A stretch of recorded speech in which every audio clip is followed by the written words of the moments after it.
আজকালকার মেয়েরা, এদের জিহবা হচ্ছে 20 হাত লম্বা। স্বামী বলে তুমি ডানে যাও, সে বাম দিকে যায়। স্বামী বলে বোরকা পরো, সেই মেয়েটা টিকটকে নেচে বেড়ায়। এটা কিসের আদর্শ?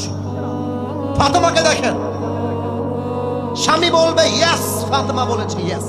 আলী বলেছে নো, ফাতেমা বলেছে নো। এই আমরা পুরুষ কিন্তু বড্ড সেনসিটিভ। আমার কথা অনুযায়ী আমার বউ চলবে, জীবনেও কোনো মেয়ের দিকে চোখ তুলে আমরা তাকাবো না। আমার বউ বলবে তোমাকে আমি গুনি না, আমি বলবো তোমার জন্য একটা বিয়ে জায়েজ, আমার জন্য 4টা বিয়ে জায়েজ, যাও মিয়া এখান থেকে। আরে বাপ রে বাপ, আপনার বউ আপনাকে এক আঙ্গুল দেখাইলে আপনি বৃদ্ধাঙ্গুল দেখাই দিবেন। বলবেন তুমি যদি স্বামীর বাড়িতে এসে স্বামীর কথা সহ্য করতে না পারো, তোমার মতো মেয়ে ডিভোর্স ছাড়া আর কিছু হওয়ার যোগ্যতা রাখে না পঞ্চগড়ের মা। আমি কোনো মেয়েকে আঘাত দিয়ে বলি নাই। অনেক মেয়ে আছে স্বামীকে গুনতেই চায় না। অনেক মেয়ের স্বামী থাকে বিদেশে, মাথার ঘাম পায়ে ফেলে টাকা পাঠায়, আর সেই টাকা দিয়ে বউ আর এক পুরুষের সঙ্গে ইমোর মধ্যে পরকিয়া করে বেড়ায়। ফাতেমা ডাক দিয়ে বলছে আলী যা বলবেন তাই হবে, আমি আমার বাবার কাছে যাব। নবীজির কাছে আসছে ফাতেমা রাদিয়াল্লাহু তাআলা আনহা। আমি একটু মাইকটা হটাচ্ছি, আমাকে সবাই দেখবেন। এটা হচ্ছে নবীজির বাসার গেট, যতটুকু দেখা যায়। আমি একটু হাদিসটা প্র্যাকটিক্যালি বোঝাবার ট্রাই করছি। এটা হচ্ছে নবীজির বাসার গেট। ফাতেমা যখন নবীজির ঘরে এসেছে, নবীজির ফাতেমার প্রতি এত ভালোবাসা, ফাতেমা যখন ঠক ঠক করেছে, নবীজি বুঝে গেছে আমার কলিজার টুকরা ফাতেমা আমার বাসায় এসেছে। সুবহানাল্লাহ পড়বেন না আপনারা মিয়া?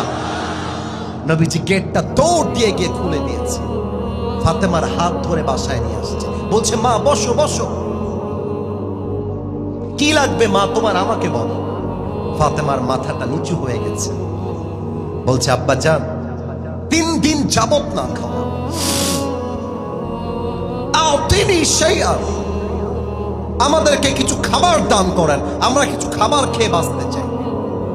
নবীজি বুঝে গেছেন অবস্থা খুব ক্রিটিক্যাল, বড্ড অভাব চলছে। এবার আল্লাহর রাসূল ফাতেমা রাদিয়াল্লাহু তাআলা আনহার ধৈর্যের পরীক্ষা নেওয়া শুরু করেছেন। ডাক দিয়ে বলছে আম্মা জান তুমি আমার কাছে আসছো, আমি তোমার বাবা, আমি তোমাকে খালি হাতে ফিরায় দিব না। তবে আব্বা আম্মা জানো আমার ফাতেমা ও আমার কলিজার টুকরা, আমার শোনো, আজ আমার কাছে 2টা অপশন আছে তোমাকে দেওয়ার জন্য। এক হলো ফাতেমা আমি তোমাকে 5টা বকরি দিব, 2 হলো আমি তোমাকে 5টা শব্দের দোয়া শিখায় দিব। এই ফাতেমা তুমি কি চাও? আমি আর আপনি হলে তো বলতাম আরে দোয়া বাদ দেন, আগে বকরি দেন, কিধায় তো পেটটা ফেটে গেল। ফাতেমা বুঝে গেছে আমার আব্বা আমার ধৈর্যের পরীক্ষা নিচ্ছে। ফাতেমা ডাক দিয়ে বলছে আব্বা জান আমার 5টা বকরির কোনো দরকার নাই, আপনি আমাকে 5টা দোয়া শিখাই দিলে আমি ফাতেমা খুশি মনে বাসায় ফিরে যাব। তাও তো সুবহানাল্লাহ কইতে পারলেন না আপনারা সবাই। এবার ফাতেমাকে ডাক দিয়ে বলছে আব্বা জান ও ফাতেমা তুমি আমার মুখোমুখি বসো, সামনাসামনি। ফাতেমা চুপচাপ বাবার সামনে বসে গেছে। নবীজি ডাক দিয়ে বলছে ফাতেমা আমি তোমাকে যেই দোয়া শিখায় দিব, এই দোয়াটা প্রত্যেকদিন ধৈর্যের সাথে পাঠ করবা। ফাতেমা ডাক দিয়ে বলছে আব্বা জান কি দোয়া শিখাবেন শিখায় দেন। নবীজি বলছেন পড়ো ইয়া আউয়ালাল আউয়ালিন ইয়া আখিরাল আখিরিন ইয়া যাল কুওয়াতিল মাতিন ইয়া রাহিমাল মাসাকিন ইয়া আরহামার রাহিমিন।